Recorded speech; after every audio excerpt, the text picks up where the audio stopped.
Bueno, hoy vamos a empezar planteando una idea que, sinceramente, le da la vuelta a la tortilla a todo lo que solemos asumir en el mundo de los negocios. Ujú. A ver, ¿de qué se trata? Pues si salimos a la calle y le preguntamos a cualquier persona qué opina sobre las ventas o sobre los vendedores, lo más probable es que la respuesta incluya palabras como, no sé, pesado, manipulador o incluso molesto. Sí, existe esta imagen casi caricaturesca del típico vendedor de coches usados, ¿verdad? Ese que no acepta un no por respuesta y que está dispuesto a decir cualquier barbaridad con tal de sacar provecho. Exacto. Es una profesión que, a menudo, se asocia con una falta total de escrúpulos. Pero pensemos por un momento, ¿qué pasaría si rompiéramos ese molde por completo? O sea, cambiar la perspectiva desde la base. Eso es. Antes de continuar, no olvides suscribirte al canal y activar la campanita para no perderte ningún libro como este. ¿Qué ocurriría si empezáramos a ver las ventas no como una manipulación, sino como la forma más pura de empatía y de servicio a los demás? Es un cambio de paradigma radical, desde luego, y fíjate que precisamente ese enfoque tan disruptivo es el núcleo del material que vamos a diseccionar en este análisis a fondo. Sí, porque hoy tenemos un material muy potente. Totalmente. Hoy nos sumergimos en la metodología de Dave Gaona, que es un reconocido experto en ventas y consultoría empresarial. Y para ello hemos reunido, por un lado, extractos muy reveladores de una extensa entrevista suya en YouTube y los hemos combinado con los conceptos clave de su libro y de su taller, que se llama Vende 500% más. Vende 500% más. Se dice pronto. Ya te digo. Pero lo que hace realmente fascinante este enfoque no es la simple técnica de venta fría de toda la vida, es la profunda base psicológica de neurociencia y de comportamiento humano que sustenta cada uno de los pasos que él propone. Y ahí es donde entra el objetivo que tenemos para esta sesión de hoy. Da igual si quien nos escucha tiene una empresa multinacional, si es un profesional autónomo intentando conseguir sus primeros clientes o si busca un ascenso en la oficina. O simplemente si quiere mejorar cómo se relaciona con su entorno diario. Exactamente. La misión hoy es extraer las verdaderas pepitas de oro de toda esta filosofía. Vamos a explorar cómo la psicología del comprador, combinada con una disciplina física que roza casi lo militar y un sistema muy estructurado, pueden transformar de manera absoluta la capacidad de influir positivamente en el mundo. Así que, vamos a entrar en materia. Venga, pues para entender toda esta metodología hay que ir al origen absoluto. Y la premisa sobre la que se construye todo este sistema es que vender es, pura y llanamente, ayudar. Ayudar. Sí. Y ojo, esta idea no surge de la nada, ni de un manual corporativo de una escuela de negocios de lujo. Nace de la experiencia vital del propio autor. Él cuenta en las fuentes que aprendió a vender desde los 6 años. Madre mía, desde los 6 años. 6 años, sí. Acompañando a su madre en la calle, ofreciendo dulces, vendiendo periódicos, recolectando vidrio. Y la gran lección que extrajo de esas vivencias tan duras fue que el foco jamás debe estar puesto en la transacción económica, sino en el servicio. O sea, centrarse en el otro. Eso es. La lógica que plantea es que si el esfuerzo se centra genuinamente en que a las personas del entorno les vaya bien y resuelvan sus problemas, pues el éxito financiero llega como una consecuencia natural e inevitable. A ver, un momento, porque eso suena muy inspirador, casi poético. Pero claro, en el mundo real, a pie de calle, ¿no resulta un poco ingenuo pensar que con el simple hecho de querer ayudar ya van a cuadrar los números a fin de mes? Claro. Cuesta un poco creer que la empatía pague las facturas por sí sola. Podría parecer ingenuo, efectivamente, pero aquí es donde entra la neurociencia para respaldar lo que parece pura poesía. Cuéntame más sobre esto. Pues resulta que cuando hablamos de ventas, entra en juego lo que en biología evolutiva se conoce como el cerebro reptiliano. El cerebro reptiliano, la parte más instintiva, no. Exacto. Es la parte más primitiva de nuestro cerebro, esa estructura que lleva millones de años sin evolucionar y cuya función principal se reduce a asegurar la supervivencia. ¿Y cómo lo hace? Mediante 2 instintos básicos. Huir del dolor y buscar el placer. Ahí le has dado. Cuando una persona está a punto de comprar algo, su cerebro reptiliano entra en estado de alerta máxima. Siente miedo, literalmente. Claro, miedo a equivocarse, miedo al cambio. Miedo a pagar de más, o ese pánico absoluto a que esa decisión le complique la vida en lugar de facilitársela. Entonces, un profesional de las ventas exitoso no es el que presiona, es el que logra reducir esos miedos, mitigando ese dolor psicológico y ofrece una solución real que genera una sensación de placer, de alivio o de seguridad. En resumen, se trata de calmar al reptil. Vale, visto así tiene todo el sentido del mundo. Antes de continuar, no olvides suscribirte al canal y activar la campanita para no perderte ningún libro como este. Pero hay un detalle en las notas que hemos revisado que parece una obviedad tremenda, aunque muchísimos emprendedores deciden ignorarlo por completo. A ver. Y es una regla de oro irrompible. Si no se ha cobrado, no se ha vendido. Punto. Totalmente de acuerdo. Es que hay empresas que presumen de facturar millones sobre el papel, pero tienen la cuenta de cobros pendientes hasta arriba.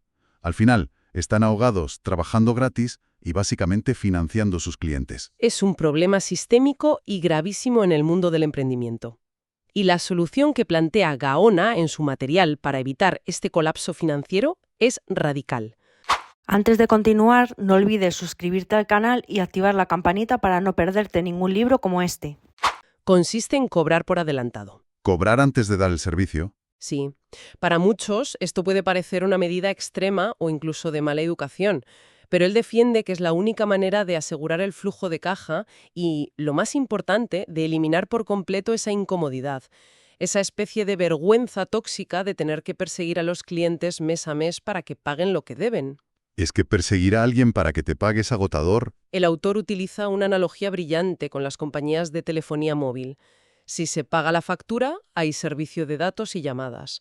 Si se deja de pagar, pues el servicio se corta de forma automática y además se cobran recargos por los atrasos. ¿Y a nadie se le ocurre ofenderse con la compañía telefónica por eso? Se entiende que son las políticas y ya está. Exactamente. Implementar un sistema de cobros firme y transparente desde el minuto 1 aporta una tranquilidad inmensa y, de hecho, actúa como un filtro natural para descartar a clientes problemáticos antes siquiera de que entren por la puerta. Ese concepto de filtrar clientes me parece crucial. Y hay otra analogía muy directa en los textos que pone las cosas en perspectiva sobre este tema tan espinoso. Pensemos en la eterna pregunta de si vale la pena aguantar a un cliente difícil o maleducado. La pregunta del millón. Pues la respuesta es que depende puramente de los números. Lidiar con un cliente tremendamente exigente, que pide cambios constantes o que es muy intenso, pero que está pagando un contrato de 100.000 euros o de 10 millones, es simplemente parte del trabajo. Claro, se está cobrando precisamente para absorber esa presión. Eso es, para resolver problemas de ese calibre. Pero tolerar exigencias desproporcionadas, faltas de respeto o llamadas un domingo por la tarde por un pago mínimo de, pongamos, 3.000 euros, es un error monumental que destruye la moral de cualquiera. Hay que alinear siempre el nivel del servicio y el límite de paciencia con el nivel de ingresos reales que ese cliente aporta al negocio. Exacto. Y si conectamos esa idea de la moral y la energía con la definición misma de las ventas, entramos en un terreno fascinante. En el material se define la venta como una transferencia de emoción y energía sobre un producto, servicio o idea. Transferencia de energía. Me gusta eso. Y esto plantea un requisito físico ineludible. Para poder transferir energía y entusiasmo a otra persona, el emisor tiene que poseer esa energía primero. Es materialmente imposible encender la ilusión de un comprador si el que presenta la oferta está agotado, apático o deprimido. De aquí es donde he visto en las notas algo que me ha dejado de piedra, sinceramente. El libro propone una rutina matutina que llaman la hora de poder. Sí, la famosa hora de poder. Es que estamos hablando de que antes de las 6 de la mañana, el vendedor debe hacer 100 flexiones, 100 sentadillas, prepararse un zumo verde a base de acelgas, pepino, limón y apio. Luego dedicar un momento a la meditación, rezo o agradecimiento. Y finalmente, reescribir a mano sus 5 metas principales en la vida. A ver, esto suena a entrenamiento de fuerzas especiales, que tiene que ver hacer 100 flexiones de madrugada con cerrar un trato en una oficina a las 12 del mediodía. Entiendo el escepticismo porque, visto desde fuera, parece desconectado, pero tiene una justificación fisiológica y psicológica extremadamente sólida. Un día intenso con 5 reuniones de ventas no consiste solo en hablar. Requiere negociar, empatizar profundamente, resolver objeciones inesperadas, leer el lenguaje corporal y, sobre todo, gestionar el rechazo. Que el rechazo desgasta muchísimo. Muchísimo. Según la experiencia del autor, este desgaste puede ser más agotador tanto a nivel emocional como físico que jugar un partido de baloncesto a nivel profesional. Por eso, el estado físico se considera un pilar innegociable. El profesional de las ventas es visto aquí, literalmente, como un atleta de alto rendimiento. O sea, prepararse como si fueras a las Olimpiadas todos los días. Eso es. Antes de continuar, no olvides suscribirte al canal y activar la campanita para no perderte ningún libro como este. Las endorfinas que libera el ejercicio intenso matutino, sumadas a la energía limpia que proporciona ese zumo verde, constituyen el combustible bioquímico necesario para poder realizar esa transferencia emocional que comentábamos antes sin desfallecer a mitad de la tarde. Es decir, no solo se trata de entrenar la técnica, sino de preparar el chasis. Pero claro, la mente también necesita un entrenamiento muy específico. Y me ha llamado mucho la atención cómo abordan el tema de la formación continua, porque rompe con esa idea tradicional de ir a un cursillo y tomar 4 notas. Así es. Aquí entra en juego un concepto fundamental llamado el triángulo del aprendizaje.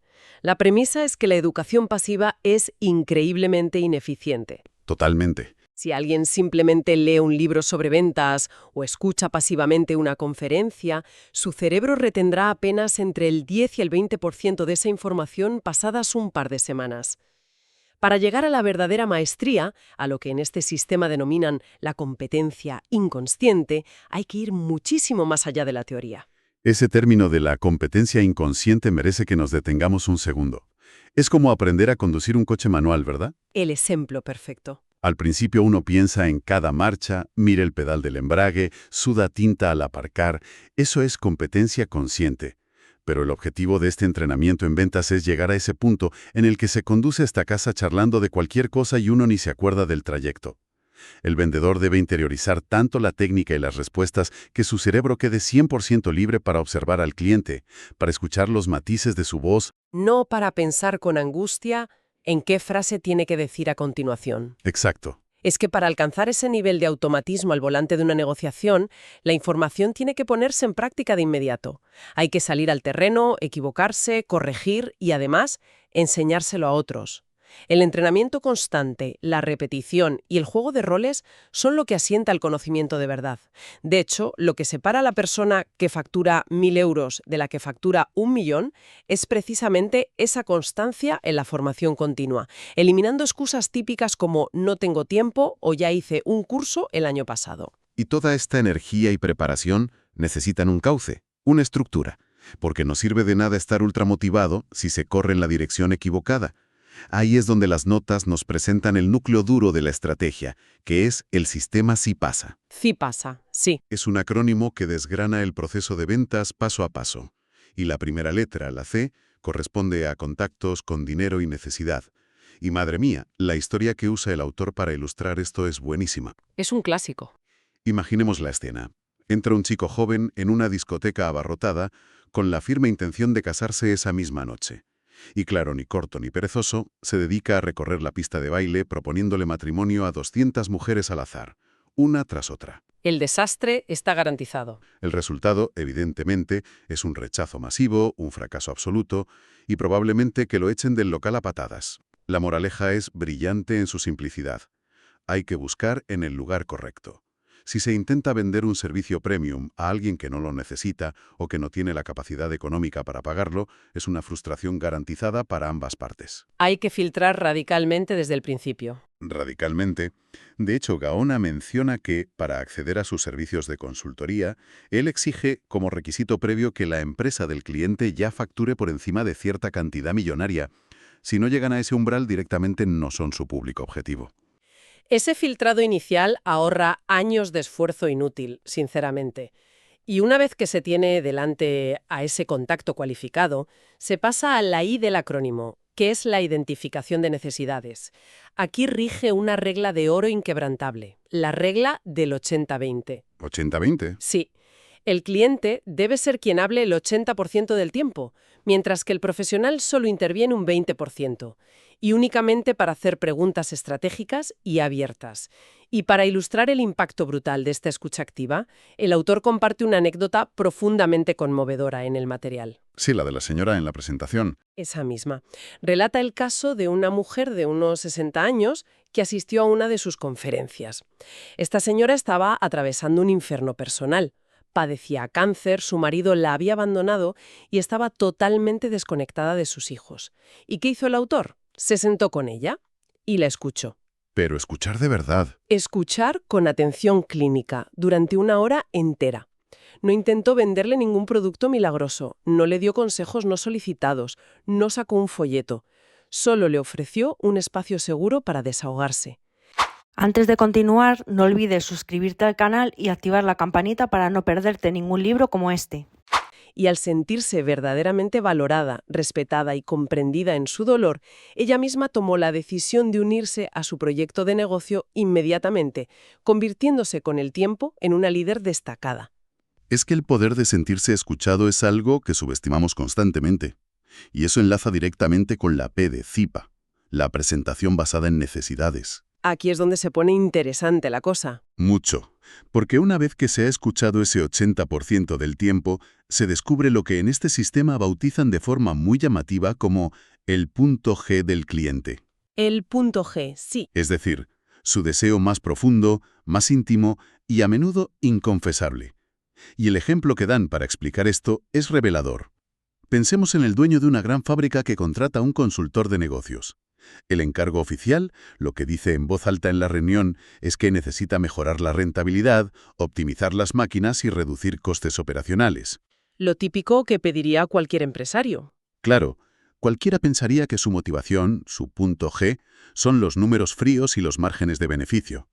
Pero tras hacerle las preguntas correctas y rascar bajo la superficie, el empresario acaba confesando, casi entre lágrimas, que lleva 30 años sin tomarse unas vacaciones. Tela. Su verdadero anhelo vital, su auténtico punto G, era poder irse de viaje a Europa con su mujer y sus hijos sin el terror de que la fábrica se hundiera en su ausencia. En el momento en que la presentación del consultor dejó de hablar de optimización de procesos y se enfocó en «vamos a estructurar esto para que usted pueda irse a Europa tranquilo», el contrato se firmó en el acto. Es un ejemplo magistral de cómo el anhelo emocional siempre, y digo siempre, sin excepción, supera la justificación lógica a la hora de tomar decisiones. Totalmente. Y avanzando en el sistema CIPASA, llegamos a la primera A, que significa aprender a cerrar. La tesis aquí es fascinante porque sostiene que las decisiones de compra se cristalizan en los primeros 3 minutos de la interacción, que es donde se establece la confianza, y en los últimos 3 minutos, donde se disipan las dudas finales. Todo lo que ocurre en medio es justificación lógica, básicamente. Eso es. Luego tenemos la S de solicitar pago y garantía, que nos devuelve a esa regla vital de cobrar por adelantado que discutimos al principio, para asegurar la supervivencia del negocio. Y finalmente, la última A corresponde a aprendiendo a pedir testimonios y referidos. Claro, convertir a los clientes satisfechos en tus embajadores de marca. Exactamente. La estrategia consiste en entender que un cliente que ha logrado resultados tangibles gracias a un servicio es el activo de marketing más poderoso que existe. Su palabra convence a otros con una eficacia que ninguna campaña publicitaria pagada puede igualar. Ahora bien, para alimentar toda esta maquinaria del CIPASA, se necesita un flujo constante de personas. Se necesita volumen. Y aquí es donde las notas profundizan en la estrategia de la escalera de valor y los famosos productos gancho. Pensemos en cómo funciona esto en la práctica, porque es pura ingeniería comercial. El objetivo es construir una base de datos masiva, de cientos de miles o millones de personas. ¿Qué se dice pronto también? Ya ves. Y para lograrlo, el primer peldaño de la escalera consiste en regalar valor genuino, o darlo a un coste ridículo. Hablamos de ofrecer audiolibros completos, seminarios online gratuitos, plantillas descargables, todo diseñado para resolver un pequeño problema de forma inmediata. Ese producto gancho atrae a multitudes. ¿Y una vez que están dentro? Una vez que esas personas confían en la marca porque han recibido valor gratis, se les invita a subir un peldaño más, ofreciéndoles un producto estrella a un precio muy asequible, digamos unos 50 euros. Y a medida que la confianza crece, y los problemas a resolver son más complejos, un pequeño porcentaje de sus clientes seguirá subiendo hasta llegar a la cúspide de la escalera. Los servicios de alto valor económico, las consultorías premium que pueden oscilar entre los 3.000 y los 30.000 o 45.000 euros. Es un embudo donde la relación se cultiva pacientemente desde lo gratuito hasta lo ultra exclusivo. Una arquitectura de negocio impecable. Impecable, sin duda. Pero volvamos al factor humano, que es donde esto se pone verdaderamente interesante. ¿Qué ocurre en ese instante crítico en el que, después de todo ese embudo maravilloso, el profesional finalmente logra sentarse cara a cara con ese contacto altamente cualificado? Aquí es donde el material entra de lleno en la psicología aplicada y la comunicación no verbal. Antes de continuar, no olvides suscribirte al canal y activar la campanita para no perderte ningún libro como este. Se enfatiza muchísimo que los primeros 60 segundos determinan el destino de toda la reunión. Y el concepto clave que me parece oro puro para esos primeros segundos es la versatilidad. La capacidad de adaptación. Eso es. Un buen profesional tiene que actuar como un camaleón, tiene que mimetizarse con el entorno de su interlocutor. Si la reunión es con el dueño de una fábrica metalúrgica a pie de máquina, rodeado de ruido, de polvo y grasa, presentarse con un traje impoluto de seda, gemelos de oro y zapatos de diseño, es un error catastrófico. Estás creando una barrera invisible al instante. Justo. Hay que adaptar el código de vestimenta, llevar unas zapatillas discretas o incluso botas de seguridad, una camisa sencilla. Se trata de emitir una señal subconsciente muy potente al otro. Soy como tú, entiendo la realidad de tu mundo y no vengo a mirarte por encima del hombro. Y ojo, que esa versatilidad visual es solo el principio. También hay que adaptar el estilo de comunicación al canal sensorial predominante del cliente. Esto es interesantísimo. Sí, la programación neurolingüística y la psicología establecen 3 perfiles muy claros. Primero, están las personas visuales. Este perfil suele hablar muy rápido, respira de forma superficial, gesticula de manera amplia con las manos y presta una atención extrema a la estética, combinando su ropa impecablemente. Para conectar con un visual, la presentación no puede ser solo hablada. Necesitan ver gráficos coloridos, esquemas claros o una demostración física del producto en acción. Necesitan que les entre por los ojos, literal. Literal. Luego tenemos el perfil auditivo. Suelen tener un tono de voz mucho más modulado, pausado y tienden a inclinar la cabeza al escuchar. Usan expresiones como «eso me suena bien» o «escuchemos las opciones». Para convencer un auditivo, un documento escrito no basta. Necesitan una conversación profunda, argumentos lógicos bien articulados y, sobre todo, escuchar testimonios verbales. Vale. ¿Y el tercer perfil? Finalmente están los kinestésicos o sensoriales.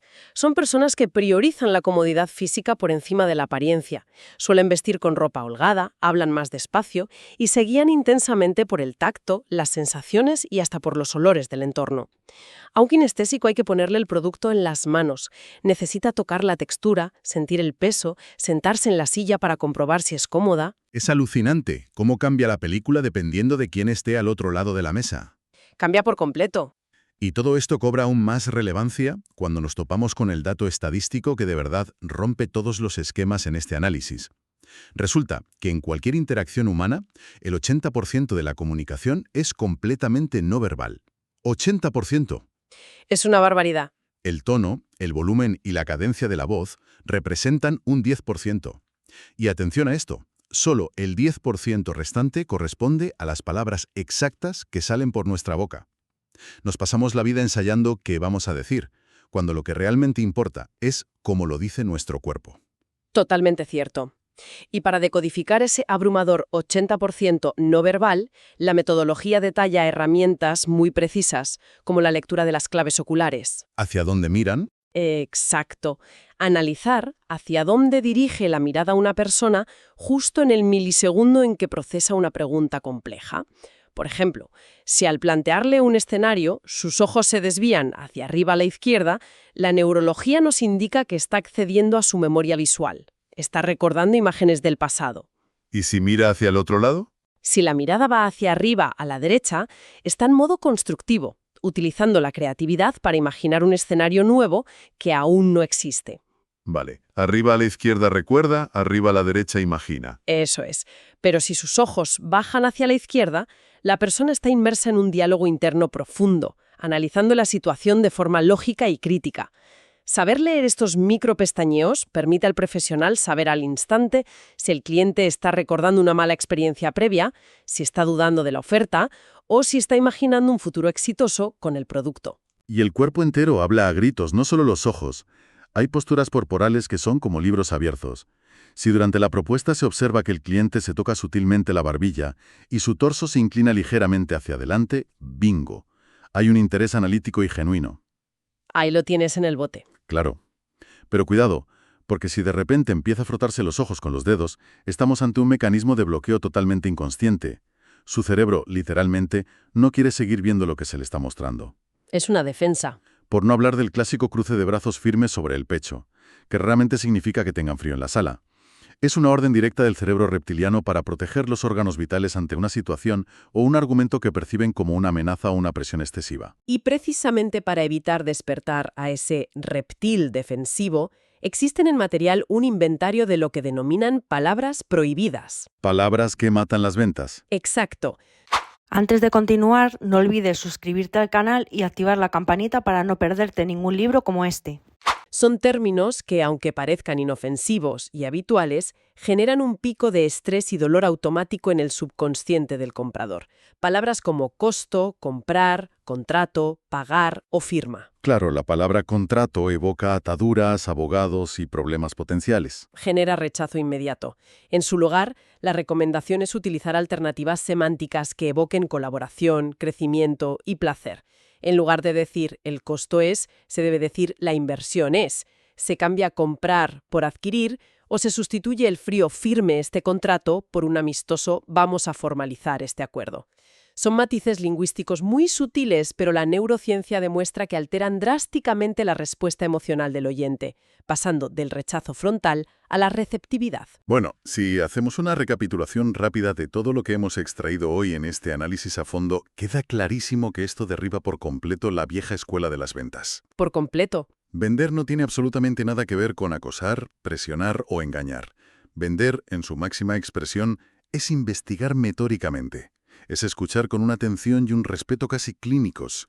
Es tener la disciplina de prepararse física y mentalmente cada madrugada como si se fuera un deportista de élite a punto de salir a la final de los Juegos Olímpicos. Una maratón diaria. Tal cual. Y en última instancia se reduce a un acto de servicio.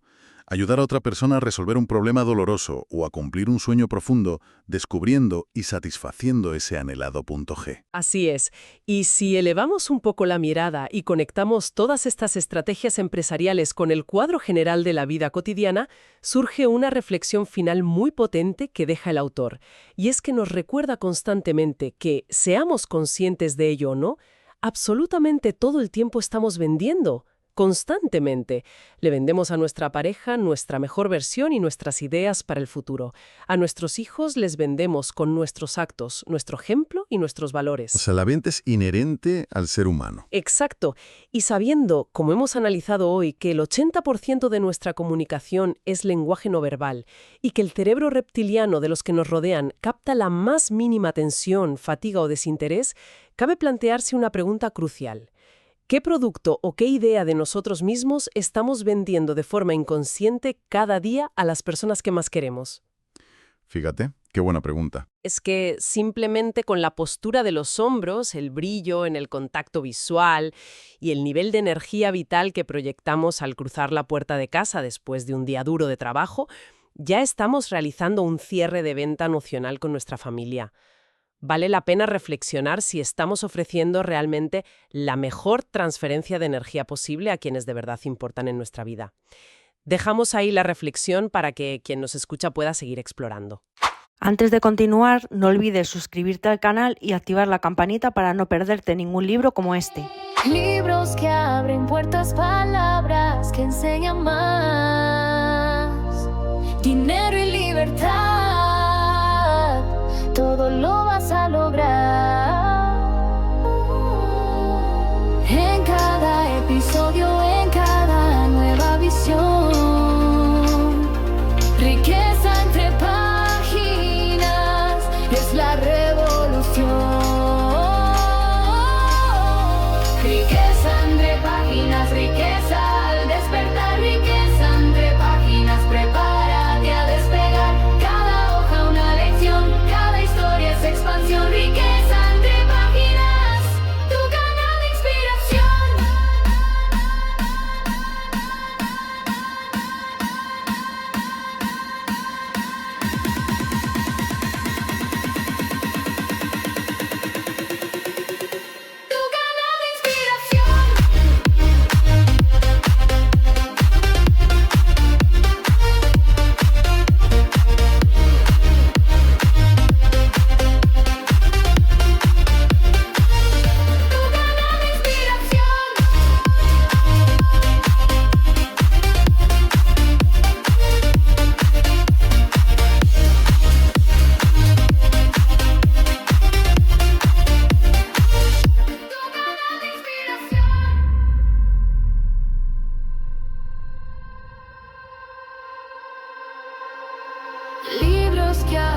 puertas palabras